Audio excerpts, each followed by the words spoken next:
Howard, are you there? Oh, a couple of other points. Yeah, I'm here. Can you hear me? Yeah. Okay. A couple of points, and then I'm going to go try and log on through my phone because I'm having a problem with my computer. All right, so a couple of other points. Number one, Bill, using your logic, that means we're stuck with first. It's not working, Howard. Yeah, Howard, we you- can't hear you. It breaks up. Okay, let me log back in. 1 second. Go ahead. Go ahead, Howard. Give me 1 minute. I'm at a dilemma because I really don't know which one. I mean, both companies have their merits. I just think Okay. for the building's sake, I think the building would probably prosper with a fresh start from a new company. I don't agree with you.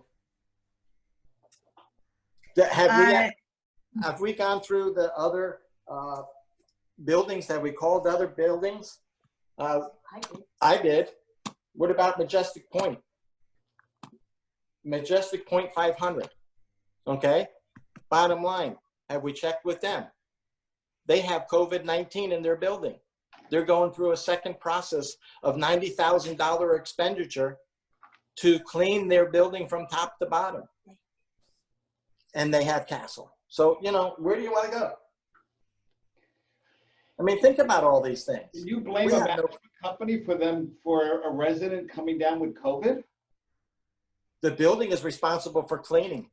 That's, If we they're could not, have COVID this afternoon with the wrong person walking in the door. Yeah. Stu, I've also mentioned my friend's place up in Del Rey that has Yeah. a castle, and they have had 4 different managers in less than 3 years. And how that's about, and that how was about- the first 3 years. Oh, let me let Howard in. Hold on. I'm gonna, sorry Lorraine for this, but I gotta bring it up.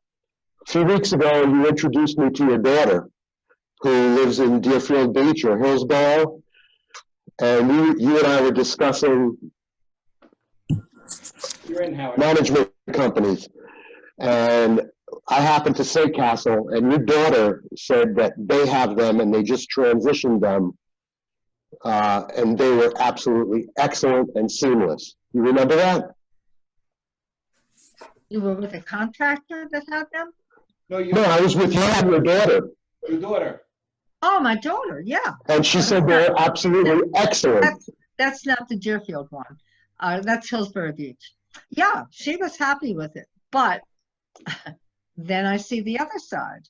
Of course, there's Lorraine. never going to be 100%. I really don't know which way to go with this. I see, you know, advantages both ways. Okay, can I say something? Go ahead, I want Howard. a connection.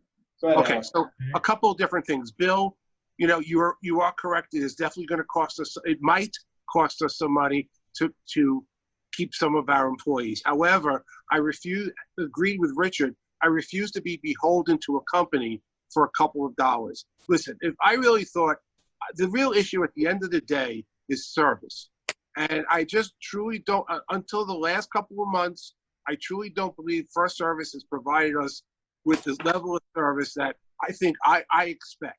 Also, again, some of the things that we're finding out after 3 years, this should have been done. Listen, I spend way too much time overseeing First Service, and I'm sure some of you guys also.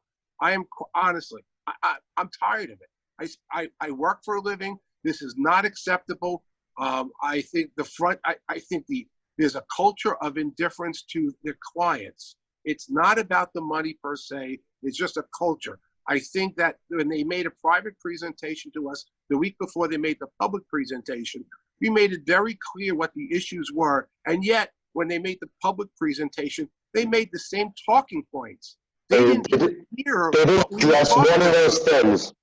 They just didn't even listen to us. And we told them a week before exactly what the issues were. And their marketing guy came in with the same exact presentation.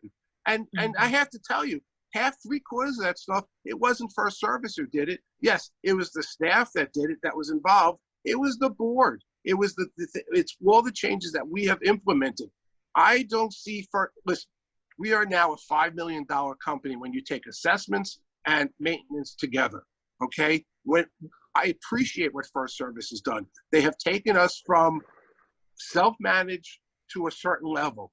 We are now a $5 million a year company. I just don't think that the skill set or that they even care where we reach this level. I'm not telling you, I can't guarantee that Castle or Campbell are going to be any better. I have no idea. But you know Correct. what? Right. But I will tell you that I'm willing to take a chance. Let's do a short, if you want, do a 2-year contract with them to make sure that things go well. Yes, there's definitely going to be hassles. And I'll tell you point blank that unfortunately, it's going to be a lot of numbers where I'm going to have to sit with them and work it out. But I'm willing to do that because I am tired of every single month dealing with First Service and dealing with all those issues. I'm fed up. Okay, it's not about the money anymore. I'm just fed up with this service. And as far as the owners go, and that's just behind the scenes. As far as the owners go, you know, I don't know. I'm hearing a lot of complaints. That's all. Maybe it's just time for a change. I appreciate where they took us to. It's now time to move on. That's Howard, so you don't think- history. That's something that is in the past. We're not looking in the past. We got to look to the future. That's where we have to look. And in my opinion, it's not just the building manager. She's somebody that they stuck out on her own and put her into something great. She worked very hard. But Very hard. she's way above her pay grade. She is spending more time keeping her head above water instead of making recommendations on things that we should be doing. She just doesn't have that. Well, that was. And she's not getting the support. She never has, in my opinion, and I don't see that she's ever going to. When we say to a vice president, this building manager can't come in at 9 o'clock. She comes in at 9:30. She comes in at 10 Howard, o'clock. but that's Excuse me. She comes in at 9:30, 10 o'clock. And the vice president's recommendation is not, we'll take care of that.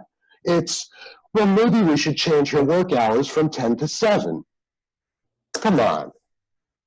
We don't want somebody here at 10 o'clock in the morning to 7. That's taken care of. That's going to be changed. Well, no, what it speaks to is a culture of indifference. And that's Exactly. my issue. Exactly. And nothing is not going to change its spots. There's no two ways about that.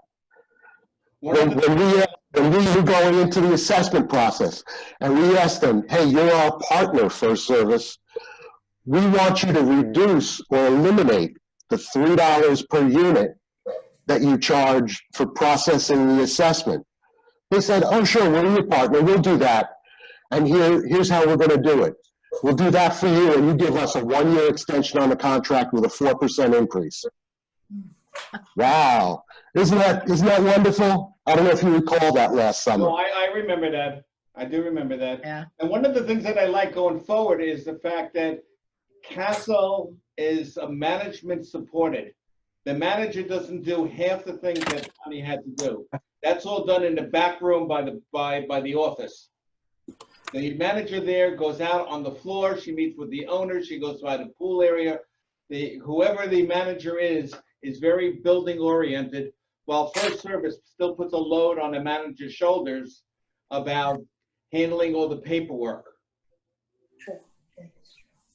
That's true. That's true. But don't forget, we have projects going on, a ton of projects going on, that we, as a board, voted not to have a project manager to oversee the projects and had First Service or the property manager follow up on all those projects. So, I mean, there's a lot of work that was done in this building from Yes. day until now. So, I mean, But you know. Bill, the problem is that we are now becoming larger and larger. Our project, we have multiple projects going on. We have, I mean, we're just not what we were 3 years ago. And, you know, I agree.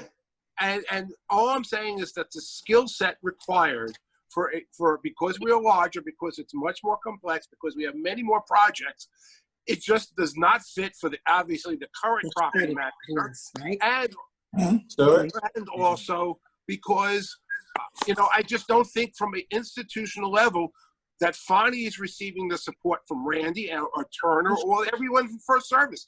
Listen, we had a meeting a couple of weeks ago where I found out, we had an issue with our natural gas, okay, that we were not billed for a year and a half, which we won't even get to how that occurred.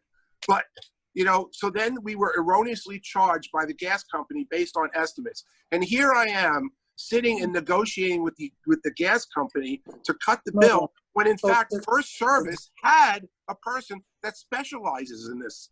How come when I'm sitting and taking my work time to negotiate this, that First Service is not doing this? We pay for this service. This is not a volunteer service. How come we just found out 2 weeks ago that First Service has an 800 number or an app?